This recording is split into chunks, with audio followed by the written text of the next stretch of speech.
Hello everyone. व्युत्पन्न प्रणाली के बाद नेक्स्ट अपन नामकरण में पढ़ रहे हैं रूट प्रणाली। अब देखिए, रूट प्रणाली में सबसे पहले अपन ऐसे क्रियात्मक समूह की बात करेंगे जिनमें कार्बन है, एक्सेप्ट कीटोन। कीटोन उसमें अपने को कंसीडर नहीं करना। रूट प्रणाली में ऐसे यौगिक जिनमें कार्बन है उनके अपन नामकरण की बात कर रहे हैं। तो ऐसे यौगिक के अंदर सबसे पहले अपन ले रहे हैं एक तो एल्डिहाइड, एक आपके पास होता है एसिड, कार्बोक्सिलिक एसिड। एक क्रियात्मक समूह है आपके पास एमाइड। एमाइड के बाद नेक्स्ट अपन ले रहे हैं एसिड हैलाइड, एसिड हैलाइड। फिर अपन लेते हैं साइनाइड। नेक्स्ट आपके पास है आइसोसाइनाइड, आइसोसाइनाइड। फिर एक क्रियात्मक समूह है अपने पास ईस्टर, और लास्ट में अपन ले रहे हैं एनहाइड्राइड, कार्बोक्सिलिक एनहाइड्राइड। रूट प्रणाली में सबसे पहले आपके पास ये 8 क्रियात्मक समूह हैं जिनका आपको रूट प्रणाली में नाम देना है। 8 क्रियात्मक समूह की अपन बात कर रहे हैं। ये फर्स्ट एल्डिहाइड है, acid, amide, acid halide. 5th number पे है साइनाइड, 6th नंबर पे आइसोसाइनाइड, ईस्टर और एनहाइड्राइड। एल्डिहाइड में आपको पता ही है कि क्रियात्मक समूह जो आपके पास होगा वो होगा CHO, एसिड के अंदर COOH, एमाइड के अंदर CONH2, एसिड क्लोराइड जो होता है वो हैलाइड जो होगा वो COX, क्लोराइड की बात होगी तो COCl। साइनाइड में जो क्रियात्मक समूह होगा CN, आइसोसाइनाइड में NC, ईस्टर के अंदर होता है COOR, और कार्बोक्सिलिक एनहाइड्राइड का मतलब 2 CO ग्रुप के बीच में एक ऑक्सीजन होना चाहिए। तो ऐसा अरेंजमेंट होता है। एल्डिहाइड के अंदर जो सफिक्स आपको यूज में लेना है, कार्बन की जो भी श्रृंखला होगी उसको लिखने के बाद जो सफिक्स वर्ड अपन यूज में लेंगे वो आपके पास होता है एल्डिहाइड। यहाँ आपको एल्डिहाइड ही बोलना है। एसिड के अंदर आपको बोलना है इक एसिड, एक एसिड। एमाइड में एमाइड ही बोलना है। एसिड हैलाइड में अपन बोलेंगे L halide, L halide. Cyanide के अंदर आपको बोलना है ओ नाइट्राइल, ओ नाइट्राइल। आइसोसाइनाइड में बोलेंगे ओ आइसोनाइट्राइल, ओ आइसोनाइट्राइल। ईस्टर के अंदर जो सफिक्स अपने को यूज में लेना है वो है 8, और एनहाइड्राइड जो है वो कार्बोक्सिलिक एसिड से ही बनाते हैं। यहाँ इक एसिड है तो एनहाइड्राइड में आपको बोलना है इक एनहाइड्राइड, एक एनहाइड्राइड।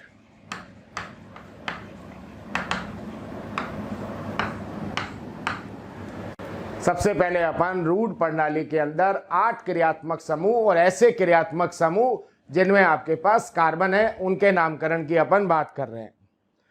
अब आपको याद रखना है कि जब एक कार्बन होगा, टोटल एक कार्बन होगा, तब आपको जो वर्ड यूज में लेना है वो फॉर्म लेना है। 2 कार्बन होता है तो अपन वर्ड यूज में लेते हैं एसिड। 3 कार्बन को अपन बोलते हैं प्रोपियन। 1 कार्बन होगा तो फॉर्म, 2 कार्बन होगा तो एसिड, और 3 कार्बन होगा तो प्रोपियन। 4 कार्बन को अपन यहाँ बोलेंगे, 4 कार्बन के लिए जो टर्म यूज में लेते हैं वो है ब्यूटाइल। और ये 2 टाइप्स का बनाएंगे, एक नॉर्मल और एक आइसो। फिर यहाँ 5 कार्बन जो है इसको अपन बोलते हैं वेलर, और वेलर जो होगा आपके पास वो 4 टाइप्स का है, नॉर्मल, आइसो, सेकेंडरी, और ये आपके पास है टर्शरी। इसके बाद एक अरेंजमेंट होता है 3 carbon with double bond. 3 carbon के साथ अगर डबल बॉन्ड है और इस तरह का कोई अरेंजमेंट आपको मिलता है, 3 कार्बन के साथ डबल बॉन्ड, और मैं बात कर रहा हूं अभी ये 8 क्रियात्मक समूह के लिए, तब 3 कार्बन के साथ डबल बॉन्ड है तो इसको अपन बोलते हैं एक्राइल, इसका जो नेम होगा एक्राइल। और एक लास्ट में अपन बोलते हैं 4 कार्बन विद डबल बॉन्ड, जहां डबल बॉन्ड बीच में होना चाहिए, इस तरह का कोई अरेंजमेंट है तो इसको अपन बोलेंगे क्रोटॉन। क्रोटॉन, ये टर्म्स आपको याद होना चाहिए। एक कार्बन को फॉर्म, 2 को एसिड, 3 को प्रोपियन, 4 को अपन बोलेंगे ब्यूटाइल। एक नॉर्मल बनेगा, एक आइसो बनेगा, भी एग्जांपल्स में देख रहे हैं। 5 कार्बन को बोल रहे हैं वेलर, नॉर्मल बनेगा, आइसो बनेगा, सेकेंडरी बनेगा और टर्शरी बनेगा। 3 कार्बन के साथ डबल बॉन्ड है और रूट प्रणाली में नाम देना है। इन 8 क्रियात्मक समूह के लिए ही ये बात हो रही है, तो एक्राइल। और 4 कार्बन के साथ डबल बॉन्ड है तो अपन बोलते हैं इनको क्रोटॉन। आप देखिए कुछ एग्जाम्पल बनाते हैं। जैसे मैंने ऐसा कोई अरेंजमेंट आपको दिया और मैंने कहा इसका रूट प्रणाली के अंदर क्या नाम है, तो अपन यहाँ पे बोलेंगे टोटल कार्बन गिनना है आपको। क्रियात्मक समूह का भी कार्बन काउंट करना है, टोटल कार्बन यौगिक के अंदर गिनने हैं।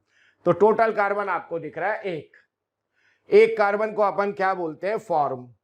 और ये जो CN है इसका सफिक्स होता है ओ नाइट्राइल। फॉर्म के बाद आपको वर्ड यूज में लेना है ओ नाइट्राइल, तो इसका रूट प्रणाली में एक नाम बना सकते हैं अपन फॉर्मोनाइट्राइल। फॉर्मोनाइट्राइल। जैसे मैंने आपको ऐसा कोई अरेंजमेंट दिया, ऐसा कोई दिया, मैंने कहा इसका रूट में क्या नाम हो सकता है। आप इसमें टोटल कुल कार्बन गिनिए कितने हैं, तो 1 कार्बन है और 1 कार्बन को अपन क्या बोल देंगे, फॉर्म। और NC का सफिक्स होता है ओ आइसोनाइट्राइल, तो फॉर्मो आइसोनाइट्राइल। फॉर्मो आइसोनाइट्राइल। इसी तरह से मैंने अगर ऐसा कोई अरेंजमेंट दिया, मैंने कहा इसका रूट प्रणाली में आपको नाम बताना है, तो यहां पे भी कुल 1 ही कार्बन है और 1 कार्बन के लिए आप फॉर्म बोलोगे। और COCl होता है एसिड का हैलाइड और इसका सफिक्स होता है इल हैलाइड, तो इल की जगह वहां पे आ जाएगा इल क्लोराइड, तो नाम आपके पास बनेगा formyl chloride. Formyl chloride.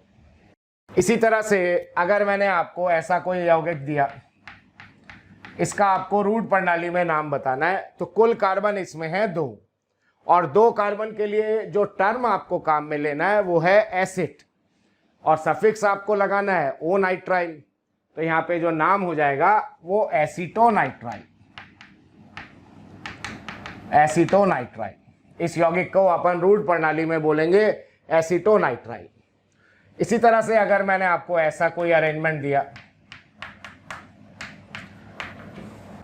Total carbon आपको गिनने हैं, कुल कितने कार्बन है, क्रियात्मक समूह का भी कार्बन काउंट करना है, गिनना है आपको।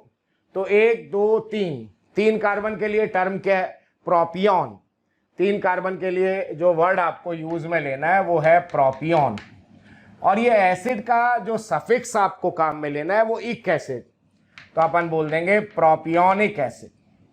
आगे जब अपन आयुपैक सिस्टम पढ़ेंगे रूट प्रणाली के बाद, तो इसी का नाम मैं बोलूंगा प्रोपेनोइक एसिड। जो ओइक एसिड चलेगा वो तो आयुपैक सिस्टम के अंदर चलेगा और यहां अपन बोल रहे हैं प्रोपियोनिक इक एसिड। इसी तरह से मैंने आपको कोई ऐसा यौगिक दे दिया, इसका नाम आपको बनाना है, तो इसमें भी कुल कार्बन गिनिए 1 2 और 3 और 3 कार्बन के लिए जो टर्म आप यूज में लेंगे वो होगा प्रोपियन और NC का जो सफिक्स होगा वो ओ आइसोनाइट्राइल। ओ आइसोनाइट्राइल, तो नाम हो जाएगा प्रोपियोनो आइसोनाइट्राइल। फिर इसके बाद 4 कार्बन के लिए जो टर्म है वो होता है ब्यूटाइल, जो 2 तरह का बनाएंगे। जैसे मैंने आपको एक तो ऐसा कंपाउंड दिया, इस तरह की कोई संरचना दे रखी है और इसका आपको रूट प्रणाली में नाम लिखना है। तो आपने कहा भाई कुल 4 कार्बन है, तो 4 कार्बन के लिए जो टर्म यूज में लेंगे वो ब्यूटाइल होगा और बिल्कुल सीधी श्रृंखला है, तो ये N नॉर्मल हो गया। और एल्डिहाइड के लिए जो आपको सफिक्स काम में लेना है वो एल्डिहाइड है, तो नेम इसका क्या हो जाएगा, normal butyl aldehyde. Normal butyl aldehyde. इसी तरह से अगर मैंने आपको ऐसा कोई अरेंजमेंट दिया, इस तरह का कोई अरेंजमेंट है, तो आप देखिए 1 2 3 4 कार्बन है तो अपन बोलेंगे ब्यूटाइल। एक किनारे पे क्या नजर आ रहा है, CH3, CH और CH3, तो आपको क्या बोलना है, आइसो। और ये CONH2 एमाइड है और एमाइड का सफिक्स एमाइड ही होता है, तो इसका जो नाम बनेगा वो आइसोब्यूटारामाइड, आइसोब्यूटारामाइड। इसी तरह अगर आपके पास 5 कार्बन की बात होगी तो 5 कार्बन के लिए टर्म अपन यूज में लेते हैं वेलर। जैसे मैंने आपको ऐसा कोई एग्जांपल दिया, इस तरह का कोई कंपाउंड है आपके पास, तो 1 2 3 4 5, यहाँ हाइड्रोजन है ही आपके पास इसमें, तो 5 कार्बन को अपन बोलेंगे वेलर।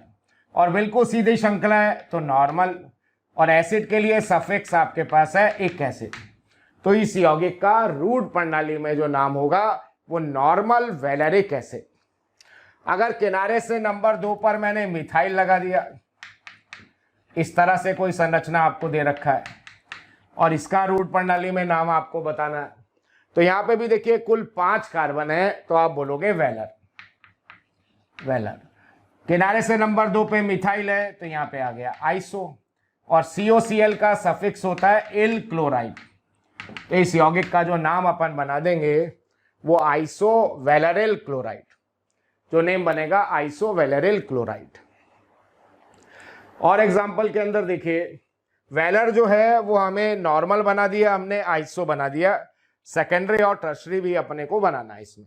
अब आपके पास कोई ऐसा अरेंजमेंट मैंने दिया आपको,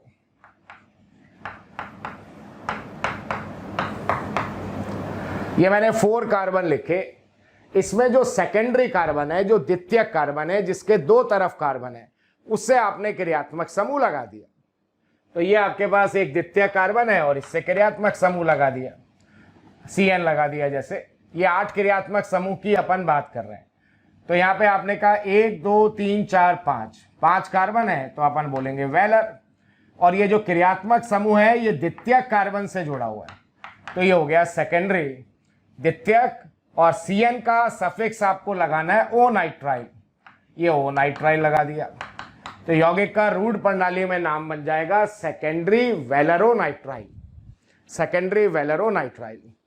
और टर्शरी का क्या मतलब है, टर्शरी का मतलब है जो क्रियात्मक समूह है वो तृतीयक कार्बन से जुड़ा हुआ होना चाहिए। जैसे मैंने आपको ऐसा कोई कंपाउंड दिया बना के, इसमें जो तृतीयक कार्बन है, 4 कार्बन तो हो ही गए, और इसमें तृतीयक कार्बन से आप क्रियात्मक समूह लगा दीजिए, जैसे यहां पे आपने CHO लगा दिया, और इसका आपको कोई रूट प्रणाली में नाम चाहिए, तो कुल कार्बन हो गए अब 5, और 5 के लिए आप टर्म यूज में लोगे वेलर, और ये जो क्रियात्मक समूह है ये टर्शरी तृतीयक कार्बन से जुड़ा हुआ है, तो ये आप लगाओगे तृतीयक वेलर। एल्डिहाइड के लिए सफिक्स आपको एल्डिहाइड ही बोलना है, तो यहाँ पे नाम हो जाएगा टर्शरी वेलर एल्डिहाइड। तो ब्यूटाइल आपके पास 2 बनते हैं, याद रखना, एक नॉर्मल एक आइसो, और वेलर जो होगा वो 4 तरह का बन सकता है, नॉर्मल आइसो, नॉर्मल का मतलब बिल्कुल सीधा, आइसो का मतलब किनारे से नंबर 2 पे मिथाइल, CH3 CH और CH3 नजर आएगा। सेकेंडरी का मतलब याद रखना जो क्रियात्मक समूह है वो द्वितीयक कार्बन से जुड़ा हुआ होना चाहिए, और टर्शरी का मतलब जो क्रियात्मक समूह है वो तृतीयक कार्बन से अटैच होना चाहिए। अब इसके बाद मैंने बोला हुआ है 3 कार्बन के साथ डबल बॉन्ड, जिसको अपन बोलते हैं एक्राइल। अब यहाँ पे मैंने ऐसा अरेंजमेंट आपको दिया, 3 कार्बन विद डबल बॉन्ड, इसको अपन बोलेंगे एक्राइल, CH2 CH। Thank you students, इतना स्नेह और प्यार देने के लिए। आप लोगों ने मेरे को और मोशन परिवार को जो प्यार दिया है, जो स्नेह दिया है, मैं उसके लिए धन्यवाद कहता हूं। हजारों बच्चे हमारे वीडियो लेक्चर देख के लाभान्वित हो रहे हैं। बेटा आप सभी बच्चों से रिक्वेस्ट है कि डिस्क्रिप्शन बॉक्स में जाइए और लिंक को क्लिक करिए और फ्री में अपना रजिस्ट्रेशन मोशन में सुनिश्चित करें। साथ ही साथ जिन बच्चों को डाउट सॉल्विंग और स्टडी मटेरियल की भी सुविधा चाहिए वो लिंक पे जाएं और क्लिक करें और प्रीमियम कोर्स के लिए अप्लाई कर सकते हैं। बेटा अब इसमें क्रियात्मक समूह लगाना है, अलग से नहीं लगाना। अगर क्रियात्मक समूह आपने अलग से लगा दिया तो 4 कार्बन हो जाएंगे, क्योंकि एक क्रियात्मक समूह का भी कार्बन आएगा। कुल 3 कार्बन के साथ डबल बॉन्ड होना चाहिए, तो क्रियात्मक समूह इसी में ही लगाना है आपको। तो ये जो कार्बन है ये C OH मैंने यहां लगा दिया। तो ये डबल बॉन्ड यहीं पे ही आएगा, यहाँ आ ही नहीं सकता। अब 3 कार्बन के साथ डबल बॉन्ड है तो अपन बोलेंगे एक्राइल, और सफिक्स है इक एसिड तो अपन बोल सकते हैं एक्रेलिक एसिड। इसी तरह से जैसे मैंने अगर ऐसा कोई आपको यौगिक बना के दिया है यहाँ पे, और इसका रूट प्रणाली में आपको नाम लिखना है, तो 3 कार्बन के साथ डबल बॉन्ड है तो यहाँ अपन बोलते हैं एक्राइल, और सफिक्स एमाइड है तो इसका जो नाम हो जाएगा वो एक्रिलामाइड, एक्रिलामाइड बोलेंगे। फिर आपके पास है 4 कार्बन के साथ डबल बॉन्ड, जहां डबल बॉन्ड बीच में होना चाहिए उसको अपन बोलते हैं क्रोटोन। 4 कार्बन के साथ double bond, CH3 CH double bond CH, ये 4 कार्बन के साथ डबल बॉन्ड। और आपको इसी में ही क्रियात्मक समूह लगाना है। जैसे आपने एमाइड लगा दिया यहाँ पे, ये एमाइड लगा दी, तो 4 कार्बन के साथ डबल बॉन्ड है तो अपन बोलेंगे क्रोटोन, और सफिक्स एमाइड है तो इसका नाम हो जाएगा क्रोटोनामाइड, क्रोटोनामाइड। सपोज मैं यहाँ पे इस एमाइड की जगह यहाँ एल्डिहाइड लगा देता हूँ, एल्डिहाइड लगाऊंगा तो नाम आप बोल दोगे क्रोटोनल्डिहाइड। एल्डिहाइड का सफिक्स एल्डिहाइड है तो नेम बन जाएगा क्रोटोनल्डिहाइड। अगर अपन इस एमाइड एल्डिहाइड की जगह, एमाइड की जगह एसिड लगा देते हैं, ये तो एज इट इज आएगा ही, तो नाम हो जाएगा क्रोटोनिक एसिड, इक एसिड सफिक्स लगाएंगे। और अगर आपने यहाँ पे COCl लगा दिया तो सफिक्स आएगा इल क्लोराइड, तो नाम हो जाएगा क्रोटोनिल क्लोराइड, क्रोटोनाइल क्लोराइड। और अगर मैं यहाँ पे साइनाइड लगा देता हूँ, CN मैंने लगाया, CN अगर मैंने लगाया तो नाम हो जाएगा 1 2 3 4 के साथ डबल बॉन्ड क्रोटोन, और सफिक्स लगाना है ओ नाइट्राइल तो क्रोटोनो नाइट्राइल। और अगर अपन इसकी जगह यहाँ NC लगा दें, NC लगा दें तो क्रोटोनो आइसोनाइट्राइल। तो रूट प्रणाली में आपने देखा अपन ऐसे क्रियात्मक समूह की बात कर रहे हैं जिनमें कार्बन है, और ये स्पेशली अपन 8 क्रियात्मक समूह के लिए ही बात कर रहे हैं, aldehyde, acid, amide, acid halide, cyanide, isocyanide, ester और एनहाइड्राइड। और ये कुछ टर्म आपको याद रखना है, 1 कार्बन को फॉर्म, 2 को एसिड, 3 को प्रोपियन, 4 को ब्यूटाइल, 5 को वेलर, 3 कार्बन के साथ डबल बॉन्ड है तो एक्राइल, और 4 कार्बन के साथ डबल बॉन्ड है तो अपन बोलेंगे क्रोटोन। अब इसमें अपने को एग्जाम्पल कुछ स्टर के लेते हैं और एनहाइड्राइड के लेते हैं कि स्टर और एनहाइड्राइड का अपने को नाम लिखना हो रूट प्रणाली में। तो 7 नंबर पे अपन एग्जाम्पल अब ले रहे हैं स्टर, स्टर के नेम 7 नंबर पे। अब देखिए स्टर अपन बनाते हैं किससे, एसिड से। ये RCOOH जो है इसका नाम होता है कार्बोक्सिलिक एसिड, कार्बोक्सिलिक एसिड। और अगर कार्बोक्सिलिक एसिड से अपन हाइड्रोजन प्रतिस्थापित कर दें, इससे अगर अपन हाइड्रोजन हटा देते हैं तो RCOO, और इसको अपन बोलते हैं कार्बोक्सिलेट। तो आपने देखा एसिड के अंदर अभी हमारे पास सफिक्स था इक एसिड, और यहाँ स्टर के अंदर जो सफिक्स हमने लिया वो 8 होता है। और स्टर में देखिए यहाँ R आना कंपलसरी है, तो स्टर आपके पास कुछ ऐसा होगा RCO और ये OR- इस तरह का होगा। तो सबसे पहले तो ये R ग्रुप आपको बताना है, इस R ग्रुप का नाम अपन लिख देंगे एल्काइल, और RCOO को अपन बोलेंगे कार्बोक्सिलेट। तो स्टर का जो जनरल नेम आपको रूट प्रणाली में याद रखना है वो होता है एल्काइल कार्बोक्सिलेट। जैसे मैंने आपको कुछ इस तरह का अरेंजमेंट दिया,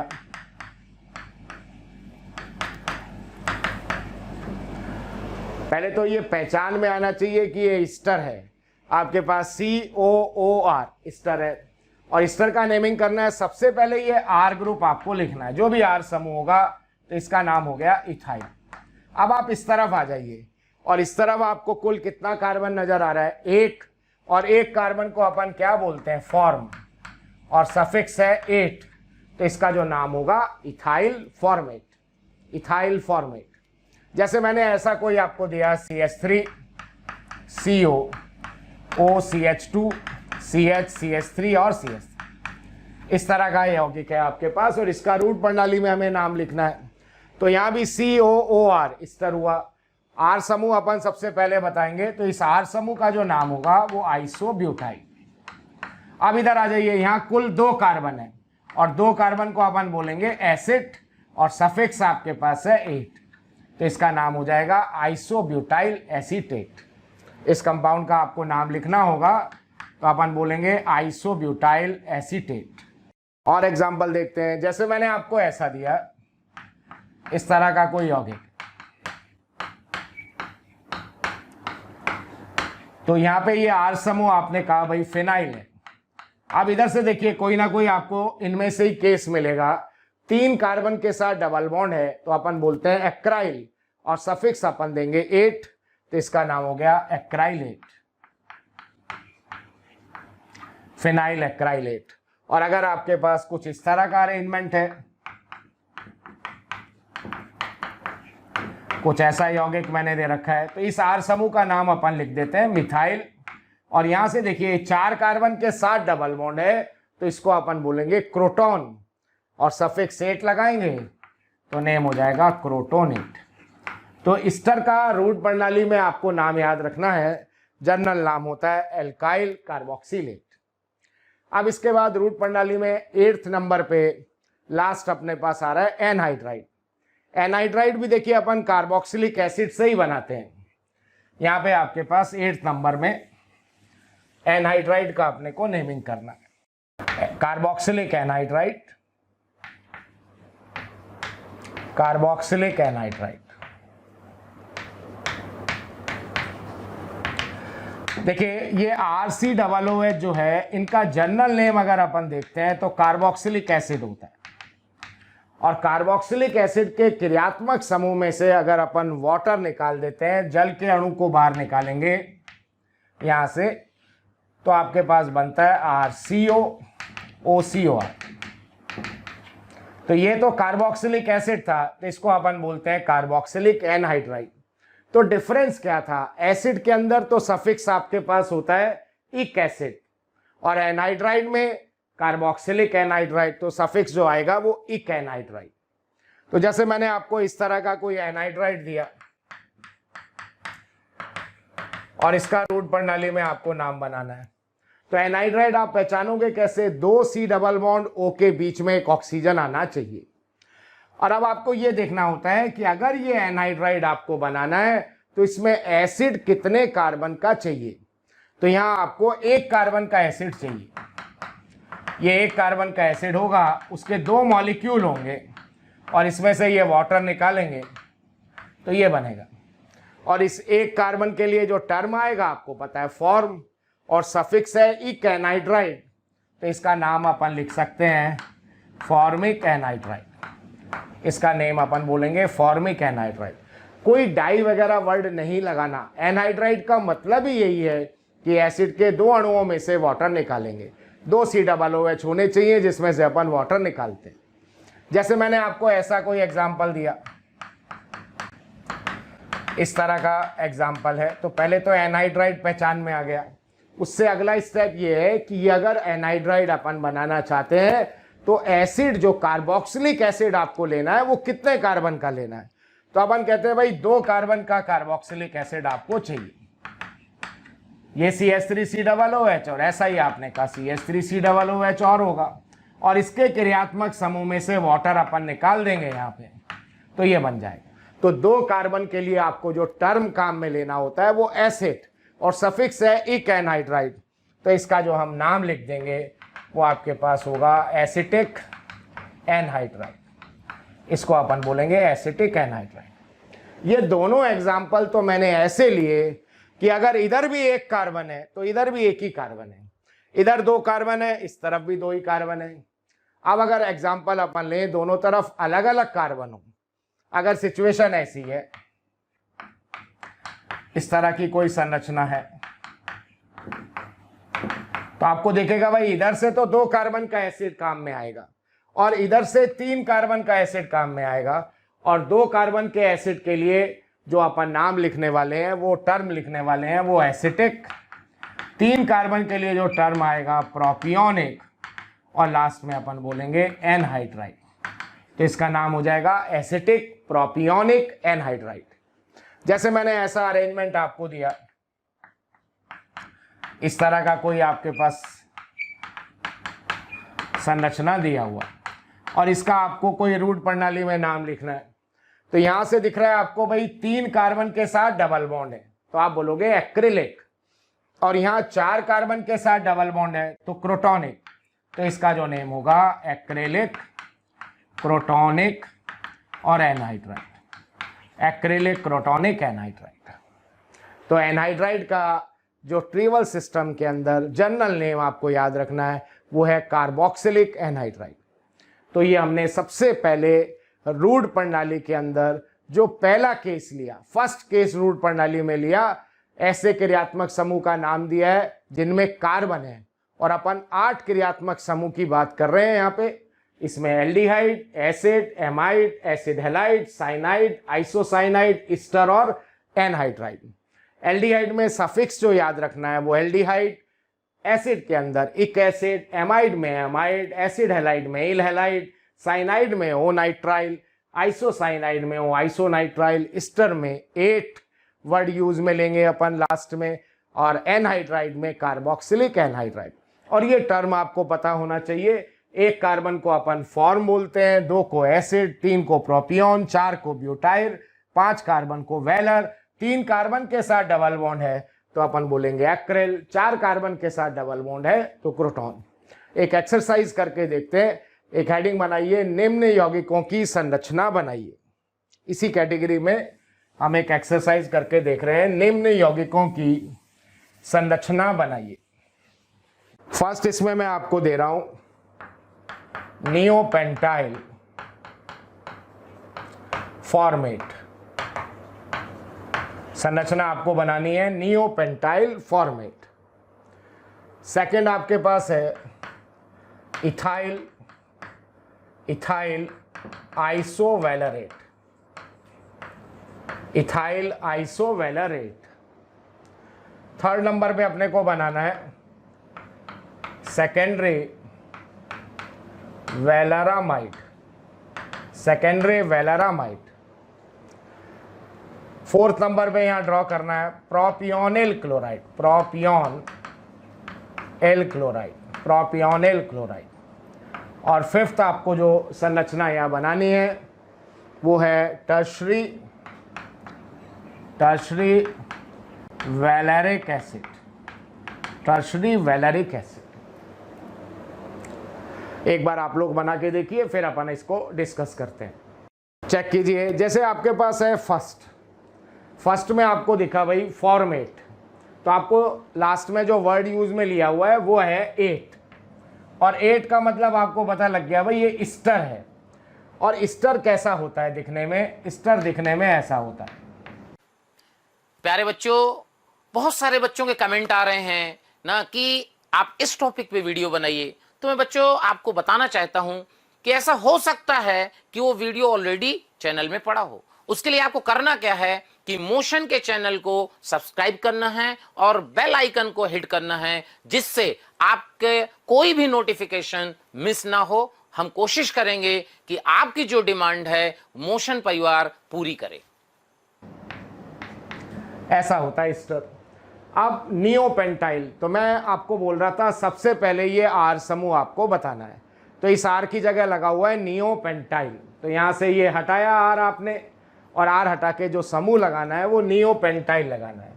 और नियोपेंटाइल हमने बनाया ही था ये पहले, 5 कार्बन का एल्काइल पेंटाइल और किनारे से नंबर 2 पे ऊपर नीचे दोनों तरफ मिथाइल होगा तो नियोपेंटाइल। फॉर्मेट का मतलब इधर कुल एक ही कार्बन होना चाहिए, फॉर्म का मतलब एक ही कार्बन, तो यहाँ H लग जाएगा। तो ये जो संरचना बनेगी इसको अपन बोलेंगे नियोपेंटाइल फॉर्मेट। फिर मैंने दिया इथाइल आइसोवेलेरेट, इथाइल आइसोवेलेरेट। फिर आपने देखा भाई ईस्टर 8 है, ईस्टर है, ईस्टर बना दिया आपने, ऐसा बना दिया COO और R, और R की जगह में यहाँ पे इथाइल लगाया मैंने, तो ये इथाइल लगा दिया। अब आप देखिए वेलर का मतलब होता है कुल आपके पास 5 कार्बन। ये वाले कार्बन नहीं गिनने, ये तो R ग्रुप के कार्बन है, ठीक है। कुल इधर जो होने चाहिए वो 5 कार्बन होने चाहिए। एक तो मैं लगा ही चुका हूं, अब मेरे हाथ में है 4, और 4 का बनाना है आइसो, और 4 का जो आइसो बनेगा वो ऐसा बन जाएगा। ये देख लीजिए 1 2 3 4 5 वेलर और किनारे से नंबर 2 पे मिथाइल है, तो इसको अपन बोलेंगे इथाइल आइसोवेलरेट। फिर मैंने दिया सेकेंडरी वेलरामाइड। आपके पास क्रियात्मक समूह तो आ गया, एमाइड का मतलब CONH2, एक कार्बन तो उसी में चला गया, वेलर का मतलब 5, अब आपके हाथ में है 4 कार्बन और क्रियात्मक समूह द्वितीयक कार्बन से जोड़ना है। तो ये 4 कार्बन आप ऐसे बनाइए कि उसमें एक द्वितीयक कार्बन बनना चाहिए और इससे आप क्रियात्मक समूह लगा दीजिए, तो इसको अपन बोल देंगे सेकेंडरी वेलरामाइड। इस तरह के नाम जब आगे आप प्रिपरेशन प्रॉपर्टीज जब चैप्टर पढ़ोगे, ये रूट प्रणाली के नाम रिएक्शंस वगैरह में सबसे ज़्यादा यूज में आएंगे। फिर उसके बाद है प्रोपियोनिल क्लोराइड। तो प्रोपियोन का मतलब होता है 3 कार्बन, तो 3 कार्बन बना दीजिए CH3 CH2। और इल क्लोराइड का मतलब COCl, एसिड का क्लोराइड बनाना है, तो ये एसिड का क्लोराइड हो गया, तो इसका नाम हो जाएगा प्रोपियोनिल क्लोराइड। और टर्शरी वेलरिक एसिड, एक एसिड का मतलब COOH, एक कार्बन वो हो गया, अब है आपके पास 4 कार्बन, कुल 5 है। और टर्शरी का मतलब तृतीयक कार्बन से क्रियात्मक समूह जोड़ना है, तो आप 4 कार्बन कुछ इस तरह से बनाइए कि उसमें तृतीयक कार्बन बनना चाहिए और इससे लगा दीजिए क्रियात्मक समूह, तो इस तरह का यौगिक होगा, इसका नाम हो जाएगा टर्शरी वेलरिक एसिड। तो ये रूट प्रणाली में अपन ने ऐसे क्रियात्मक समूह की बात करी जिसमें कार्बन है। अब रूट प्रणाली में ऐसे क्रियात्मक समूह जिनमें कार्बन नहीं है, जैसे अल्कोहल है, थायोल है, क्रियात्मक समूह में कार्बन नहीं है, ईथर है, थायो ईथर है, अमीन है, कीटोन है, कीटोन हमने इसमें कंसीडर नहीं करते। तो इस तरह के यौगिकों का रूट प्रणाली में कैसे नाम दिया जाएगा, सेकंड केस अपन वो बना रहे हैं। तो नेक्स्ट देखिए, ऐसे यौगिक हैं जिनके क्रियात्मक समूह में कार्बन नहीं है, रूट प्रणाली में उनके नाम देने। तो अब अपन जैसे बात करें अल्कोहल की बहुत सिंपल है, देखिए इसमें कोई प्रॉब्लम वाली बात है ही नहीं। आप अल्कोहल का एक जनरल अरेंजमेंट लिखिए, तो आपने कहा भाई ऐसा होता है, अल्कोहल मोनोहाइड्रिक अल्कोहल, एक OH ग्रुप वाले यौगिक कैसे होते हैं। सबसे पहले तो आपको R समूह का नाम लिखना है, एल्काइल, जैसे ये होता है नाम methyl alcohol, ethyl alcohol, propyl alcohol, isobutyl alcohol, वो सब रूट प्रणाली के नाम होंगे। तो जो भी R समूह है, इस R समूह का नाम लिखोगे आप, तो इस R को तो अपन बोल देंगे एल्काइल और इस OH को क्या बोलेंगे, अल्कोहल। इनमें आपको लास्ट में क्रियात्मक समूह का नाम लिखना है, जो भी आपका क्रियात्मक समूह होगा उसका नाम लिख देंगे। अल्कोहल है तो अल्कोहल लगा दिया, ईथर है तो ईथर लगा दिया, अमीन है तो अमीन लगा दिया, क्लोराइड ब्रोमाइड है तो वो वर्ड लगा दिया। R समूह अपने को लिखने के बाद लास्ट में क्रियात्मक समूह का नाम आपको लिखना है। जैसे मैंने आपको ऐसा कोई एग्जाम्पल दिया, ऐसा एग्जाम्पल दिया, तो अब मैंने कहा इसका नाम लिखना है। तो यहाँ आपको अब इसको देखिए, अभी जो हमने पढ़ा उससे कंफ्यूज नहीं होना, कहीं आप ऐसा मत समझ लेना 3 कार्बन के साथ डबल बॉन्ड है, तो अभी अपन एक्राइल बोल के आए थे तो इसका नाम रख दें अपन एक्राइल अल्कोहल, तो गलत हो जाएगा। एक्राइल वर्ड जो काम में लेना है, जो अभी हमने चार्ट बनाया था, वो 8 क्रियात्मक समूह के लिए था, और ऐसे क्रियात्मक समूह जिनमें कार्बन है कीटोन को छोड़ के, ठीक है। अल्कोहल की बात हमने वहाँ नहीं करी थी। जैसे मैंने आपको ऐसा दिया कि साहब ये CH3OH है, इसका रूट प्रणाली में क्या नाम होगा, तो कहीं आपको ऐसा लगे साहब ये तो एक कार्बन है, एक कार्बन को भी हम फॉर्म बोल रहे थे, तो क्या इसको फॉर्म अल्कोहल बोल सकते हैं, नहीं बोल सकते। यहाँ R समूह आपको बताना है और CH3 समूह को अपन क्या बोलते हैं, मिथाइल, और लास्ट में क्रियात्मक समूह का नाम आना चाहिए, तो इसका जो नाम अपन लिखेंगे वो मिथाइल अल्कोहल, मिथाइल अल्कोहल नाम होगा। तो ये प्रोपीन के संतृप्त कार्बन से जब अपन हाइड्रोजन प्रतिस्थापित करते थे तो एलाइल बोलते थे, तो इसका नाम जो हो जाएगा वो अपन बोलेंगे एलाइल अल्कोहल। प्रोपीन के संतृप्त कार्बन से हाइड्रोजन प्रतिस्थापित किया तो बनने वाला R समूह जो होगा वो एलाइल, तो यौगिक का नाम हो गया एलाइल अल्कोहल। फिर ऐसे भी कभी कभी क्वेश्चन आ जाते हैं कि एलाइल अल्कोहल का व्युत्पन्न प्रणाली में क्या नाम होगा, एलाइल अल्कोहल का व्युत्पन्न प्रणाली में क्या नाम होगा, और व्युत्पन्न प्रणाली में आपको पता है कि साहब ये कार्बिनॉल ब्लॉक करते हैं, अभी आप पढ़ के आए हो। तो कार्बिनॉल तो ब्लॉक हो गया और पीछे कौन बचा? विनाइल।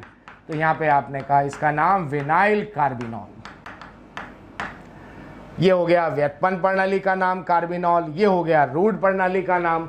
और आगे जब अपन आयुपैक पढ़ेंगे तो आप देखोगे सफिक्स वर्ड आएगा वहां पे ऑल। जैसे मैंने आपको ऐसा दिया,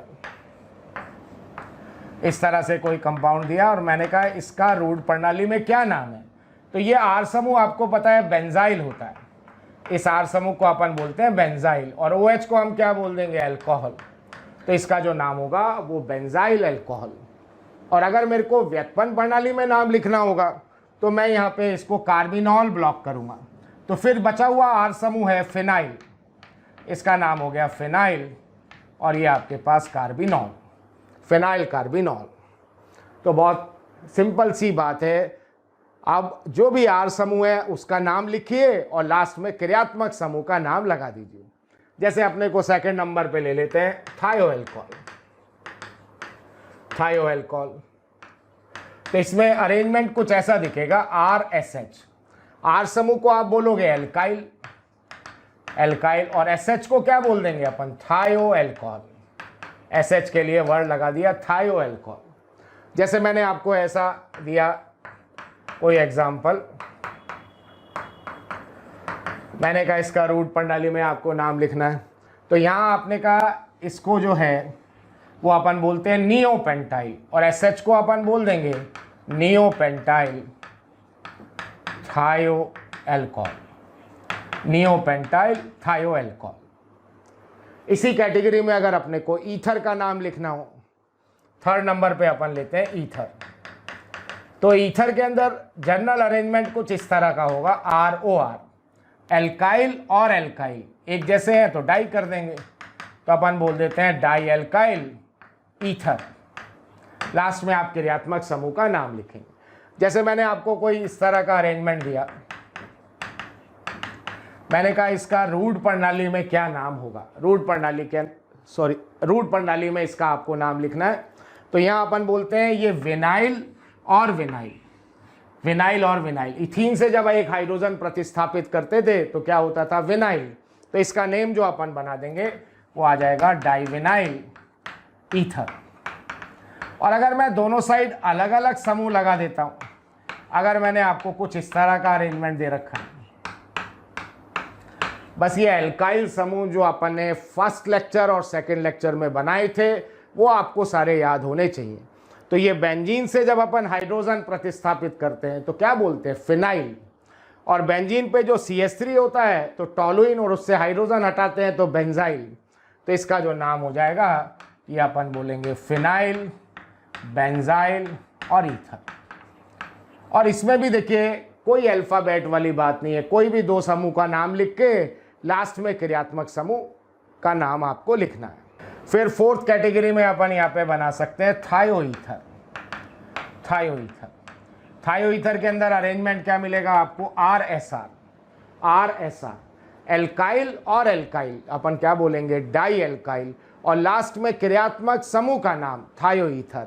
और थायोईथर की जगह सल्फाइड वर्ड भी यूज में लेते हैं, तो इसका नाम अपन बना सकते हैं डाई एल्काइल थायोईथर, या अपन ऑब्लिक लगा के आप सल्फाइड भी लिख लीजिए। जैसे मैंने आपको कुछ इस तरह का एग्जाम्पल दिया, ऐसा कोई कंपाउंड है और इसका अपने को कहीं रूट प्रणाली में नाम लिखना है। तो एक तरफ यहाँ जो आर समूह आपको दिख रहा है ये है आइसोब्यूटाइल, ये है आइसोब्यूटाइल। और इधर से जो आर समूह आपको नजर आ रहा है वो है इथाइल, और ये एस जो है इसको अपन बोलेंगे थायोईथर। नेम हो गया आइसोब्यूटाइल, इथाइल, थायोईथर। फिर आपको नेमिंग करना है। नेक्स्ट फिफ्थ नंबर पे अपन ले लेते हैं कीटोन। कीटोन, कीटोन में जो अरेंजमेंट होता है वो होगा RCOR। यहाँ पे भी आप बोलोगे एल्काइल और एल्काइल, एक जैसे आर समूह है डाई एल्काइल। और लास्ट में क्रियात्मक समूह का नाम जो अपन बोल सकते हैं कीटोन, डाई एल्काइल कीटोन। जैसे कोई अरेंजमेंट आपको ऐसा दिया हुआ है, इस तरह का कोई एग्जाम्पल आपके पास है, और इसका आपको कोई रूट प्रणाली में नाम चाहिए। तो यहाँ से आपने कहा ये समूह का नाम होता है विनाइल, विनाइल होता है। और इधर से ये जो समूह है प्रोपीन के संतृप्त कार्बन से एलाइल, और सी डबल बॉन्ड ओ को अपन क्या बोलते हैं, कीटोन। तो ये नेम हो जाएगा विनाइल एलाइल कीटोन। और अगर दोनों तरफ एक जैसे समूह लगा देता हूं मैंने आपको कुछ ऐसा दे दिया, इस तरह का कहीं कोई यौगिक बना, इसके नाम लिखा हुआ है, तो बेंजीन से जब हाइड्रोजन हटाते हैं तो फिनाइल, तो इसका नाम अपन लिख सकते हैं डाइफिनाइल कीटोन, डाइफिनाइल कीटोन। इसी कैटेगरी के अंदर नेक्स्ट अपने को नेमिंग करना है हैलाइड का। 6 नंबर पे अपन नेक्स्ट ले रहे हैं हैलाइड। हैलाइड का नेमिंग करना है। जनरल अरेंजमेंट क्या होता है, RX, R को अपन बोलेंगे एल्काइल और X को अपन बोलेंगे halide, chloride, bromide, fluoride, iodide. तो यहाँ इसका जो जनरल नेम हो जाएगा वो आपके पास हो जाएगा एल्काइल हैलाइड। जैसे मैंने आपको कोई इस तरह का एग्जाम्पल दिया हुआ है, ऐसा कोई एग्जाम्पल है, इसका आपको रूट प्रणाली में नाम चाहिए। तो ये जो R समूह है इसका नाम होता है टर्शरी पेंटाइल। 1 2 3 4 5 पेंटाइल, तृतीय कार्बन से हाइड्रोजन हटा तो इसको अपन बोलेंगे टर्शरी पेंटाइल, और Br को अपन बोलते हैं ब्रोमाइड। तो देखिए कभी कोई नाम लिखा हुआ है किसी प्रॉब्लम के अंदर, आगे आप चैप्टर में देखेंगे जब कोई अभिक्रियाओं की बात होगी तो वहाँ बहुत क्वेश्चंस में नाम लिखा होता है, तो वहाँ संरचना आपसे सही बननी चाहिए, तभी वो क्वेश्चन आपसे आगे बनेगा। फिर यहाँ पे देखिए अपन ने ऐसा भी पहले पढ़ चुके हैं, अगर मैंने ऐसा कोई आपको यौगिक दिया, इसका नाम लिखना है, तो आप बोलते थे 2 कार्बन का एल्केन होता है इथेन, इथेन से जब एक हाइड्रोजन हटाते हैं तो इथाइल, और उसी कार्बन से एक हाइड्रोजन और हटा दिया तो इथाइलिडीन, तो इसका जो नाम अपन बना देंगे वो आपके पास हो जाएगा इथाइलिडीन क्लोराइड। फिर आपके पास नेक्स्ट अपने को 7 नंबर पे लेना है एमाइन, एमाइन। और एमाइन में भी सबसे पहले अपन लेते हैं प्राथमिक एमाइन। प्राथमिक एमाइन में जो अरेंजमेंट आपको मिलेगा वो RNH2। तो यहाँ पे भी आप क्या करोगे, सबसे पहले इस R समूह का नाम लिखना है एल्काइल, और NH2 को अपन क्या बोलेंगे, अमीन। तो नेम हो जाएगा एल्काइल अमीन। जैसे कोई ऐसा एग्जाम्पल आपको दिया हुआ है,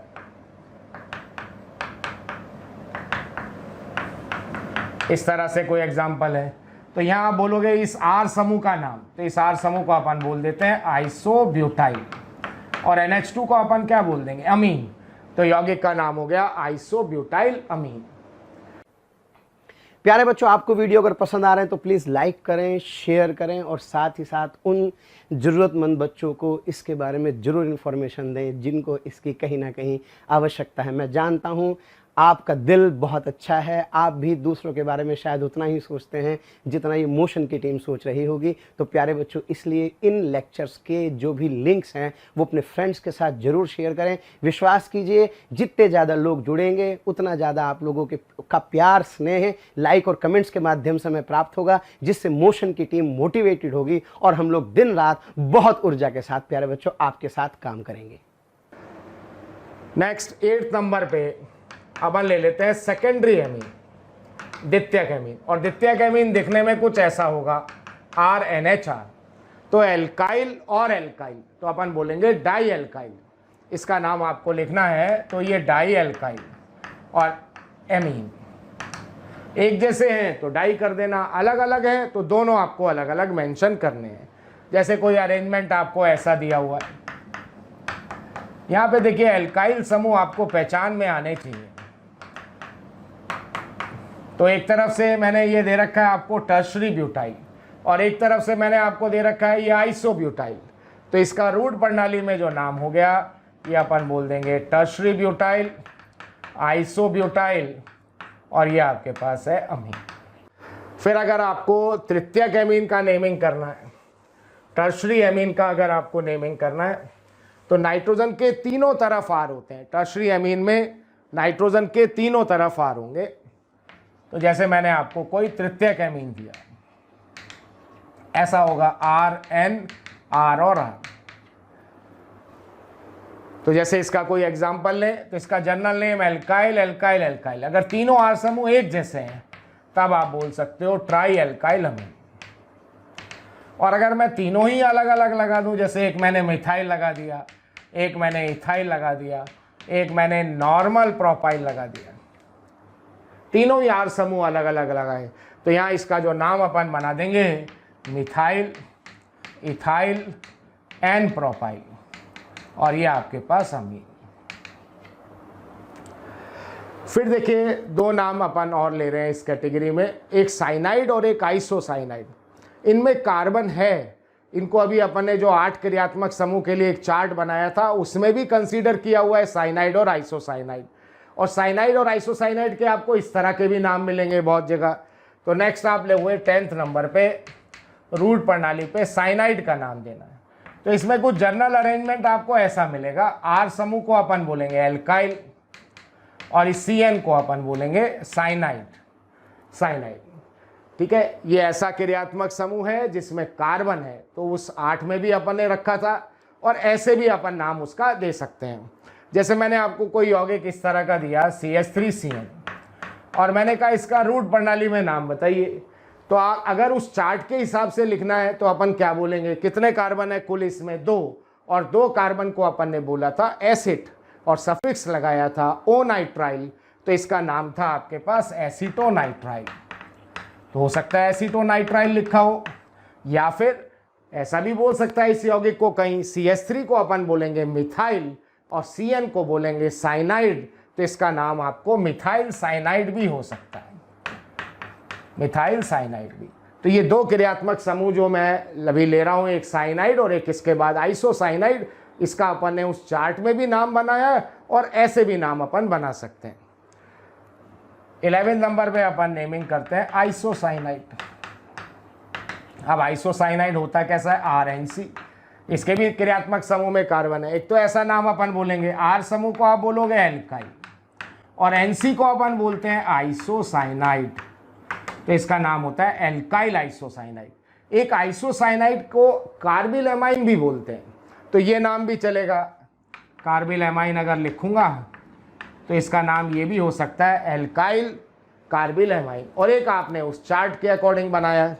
तो अगर मैंने आपको ये कोई संरचना दिया है, ऐसा इस तरह से कोई संरचना दे रखा है, और मैंने कहा जरा इसके कौन कौन से नाम हो सकते हैं रूट प्रणाली में, तो आपने कहा इस R समूह को बोला इथाइल, तो एक तो आपने कहा इथाइल आइसोसाइनाइड, इथाइल आइसोसाइनाइड नाम लिख दिया। एक हमने इथाइल कार्बिल एमाइन भी लिख दिया, इथाइल कार्बिल एमाइन। और अभी अपन ने जो 8 क्रियात्मक समूह के लिए चार्ट बनाया था उसमें भी आइसोसाइनाइड था, उसके हिसाब से नाम लिखना है। तो कुल कितने कार्बन है, 1 2 और 3, 3 कार्बन है। 3 कार्बन को अपन ने क्या बोला था अभी, प्रोपियोन, और NC का सफिक्स क्या लगाया था, ओ आइसोनाइट्राइल, तो इसका नाम अपन बोलेंगे प्रोपियोन, प्रोपियोनो आइसोनाइट्राइल, आइसोनाइट्राइल। तो ये अपने पास रूट प्रणाली के अंदर, रूट प्रणाली में सेकंड केस आपने बनाया। पहला तो वो चार्ट बनाया था 8 क्रियात्मक समूह के लिए जिनमें कार्बन था, फिर ये कुछ ये क्रियात्मक समूह लिए जिसमें अपन ने कंसिडर किया अल्कोहल, थायो अल्कोहल, ईथर, थायो ईथर, कीटोन, हैलाइड, प्राथमिक एमीन, द्वितीयक एमीन, तृतीयक एमीन, और एक साइनाइड और आइसोसाइनाइड। अब जैसे मैंने एक एक्सरसाइज करते हैं इसमें कि निम्न यौगिकों की संरचना बनाइए, निम्न यौगिकों की संरचना बनाइए। कुछ नाम मैं बोल रहा हूं, आपको इनकी संरचना बनानी है। तो फर्स्ट मैं दे रहा हूं आपको प्रोपार्जिल अल्कोहल, प्रोपार्जिल अल्कोहल।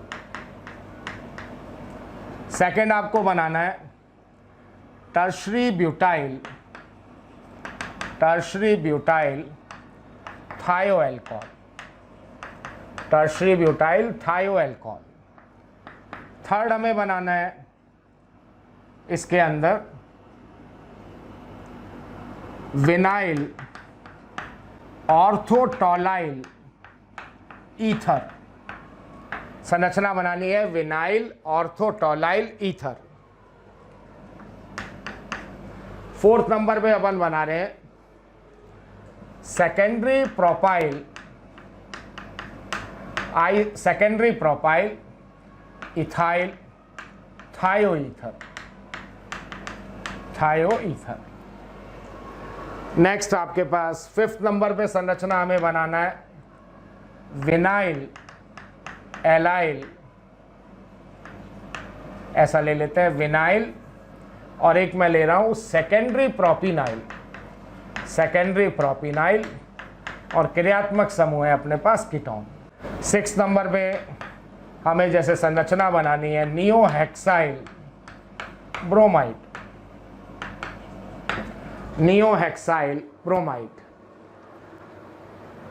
7 नंबर पे संरचना बनाना है प्रोपाइनिल आइनिल, ट्रिपल बॉन्ड की बात हो रही है, प्रोपाइनिल अमीन। 8 नंबर पे अपन बना रहे आइसोपेंटाइल इथाइल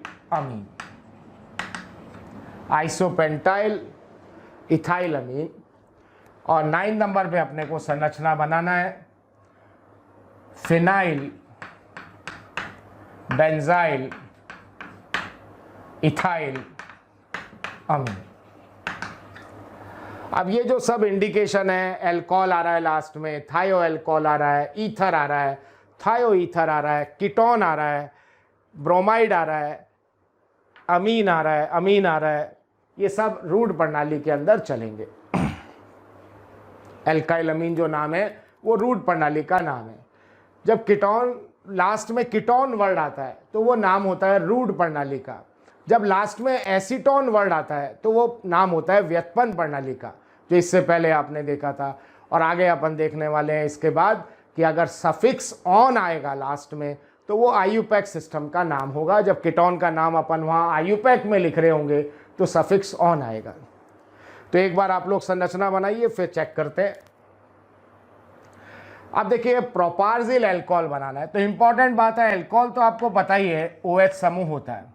अब इससे प्रोपार्जिल लगाना है, और प्रोपार्जिल हमारे पास क्या था, प्रोपाइन के संतृप्त कार्बन से हाइड्रोजन हटाना है, प्रोपाइन के संतृप्त कार्बन से। तो इस तरह की संरचना बनेगी ये प्रोपाइन के संतृप्त कार्बन से जब अपन हाइड्रोजन हटाएंगे तो इस समूह का नाम होगा प्रोपार्जिल, और इसको बोलेंगे OH को एल्कोहल। नेक्स्ट आपको बनाना है टर्शरी ब्यूटाइल थायो एल्कोहल। तो टर्शरी ब्यूटाइल बनाना आना चाहिए। तो आपने ये कार्बन बनाया और इसके 3 तरफ कार्बन लगाया और यहाँ से हाइड्रोजन प्रतिस्थापित किया, ये टर्शरी ब्यूटाइल।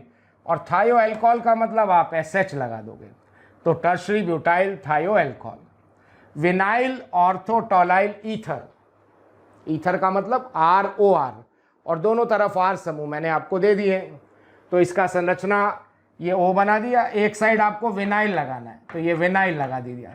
अब ऑर्थोटोलाइल, ये फिनाइल लगाया, और यहाँ आपने कहा इसका जो ऑर्थो पोजीशन है, ये फिनाइल का जो ऑर्थो पोजीशन है यहाँ CH3 लगा दिया।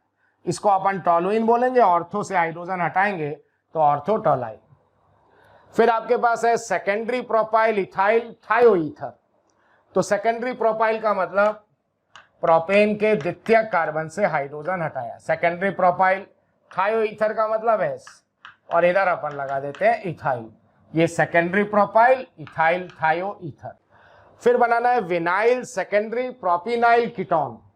तो कीटोन का मतलब C डबल बॉन्ड O लगाएंगे, विनाइल आपको पता है CH double bond CH। Secondary propynyl, यहाँ से पकड़ना है इनाइल, इनाइल का मतलब डबल बॉन्ड, और प्रोप का मतलब 3 कार्बन का साथ डबल बॉन्ड, और सेकेंडरी का मतलब द्वितीय कार्बन से हाइड्रोजन हटना चाहिए। ये सब हमने एल्काइल समूह के जब नाम बनाए थे तो वहाँ ये देखा हुआ है। ये समूह हो जाएगा सेकेंडरी प्रोपिनाइल विनाइल कीटोन। फिर नियोहेक्साइल ब्रोमाइड। तो नियो का मतलब किनारे से नंबर 2 पर, ऊपर और नीचे दोनों तरफ मिथाइल। हेक्साइल का मतलब 6 कार्बन। ये आपके पास जो समूह बनेगा वो आपके पास है नियोहेक्साइल और ये ब्रोमाइड। फिर 7 नंबर पे आपको बनाना है प्रोपाइनिल अमीन। तो प्रोपाइनिल आइनिल है ये, प्रोपाइन के असंतृप्त कार्बन से जब हाइड्रोजन हटाते हैं तो अपन बोलते हैं प्रोपाइनिल, और अमीन का मतलब अपन लगा देते हैं NH2, प्रोपाइनिल अमीन। अब आइसोप्रोपिनाइल इथाइल अमीन, आइसोप्रोपिनाइल नहीं, आइसोपेंटाइल इथाइल अमीन। संरचना जो आपके पास है वो है आइसोपेंटाइल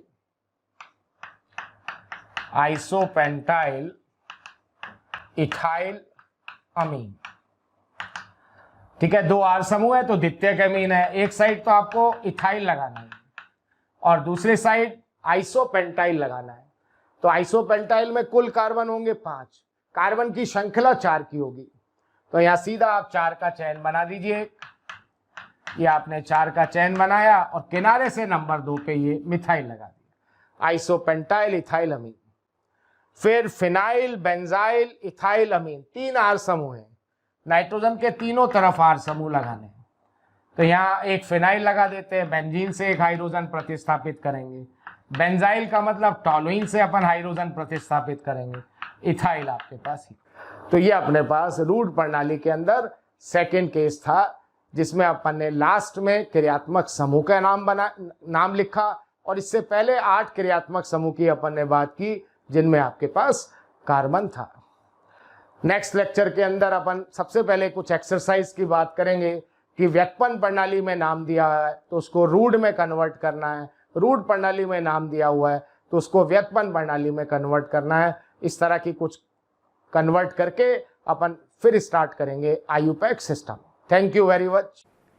प्यारे बच्चों, अगर आपको लेक्चर पसंद आ रहे हैं और मैं आपसे कहता हूं कि आपको लग रहा है कि ये टॉपिक भी सर से ही पढ़ना है और आप उसके लिए कोई आपकी क्यूरी है या कोई भी आपके किसी भी तरह का प्रॉब्लम है, तो आप इस टोल फ्री नंबर पर संपर्क कर सकते हैं। टोल फ्री नंबर है 18002121 799 1800212799 1821 799 18002121 799।